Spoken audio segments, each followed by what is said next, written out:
Is mga boss, another day, another vlog na naman tayo. Ayan po ang lulutuin natin. Tilapia, prito tilapia, tsaka gigisa lang tayo ng kalabasa, sitaw, gulay. Ayan po, anong pinantay natin? Pisa na yan. Ayan, sinalang na po natin yung tilapia. Rito na po natin yan. Ayan po, tapos ayan, sinaing. Partner. Ayan. Masalang na po ang pinirito. Ayan, nabaliktad na rin po.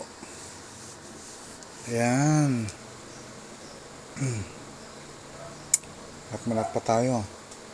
Ayan, tapos then, sunod na natin yung paggisa niyan. Kasi luto na yan eh. Ayan, nagigisa na natin. Ayan po.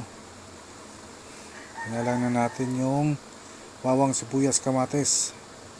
Ayan, tapos i-mix-mix lang natin yan. Tapos, palabas lang natin yung aroma ng mga sangkap. Tapos, ilalagay na natin yung sitaw at kalabasa. Ayan.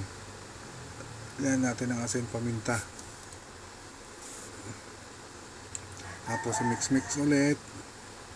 And then lalagyan na rin natin ng ano yan, ng tubig.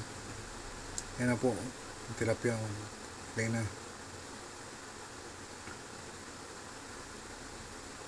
Yan, may tubig na yan. Antayin na lang nating kumulo yan. Medyo ano yan, mag-uwas pa mga 5 minutes siguro. Kasi palamutin pa natin yung kalabasa dyan tsaka sitaw eh. Ayan. Ayan po, nakulo na siya pero hindi pa luto yan. Hindi pa siya luto. Kaya antay-antay pa tayo ng mga ilang saglit. Diyan na. Ayan o.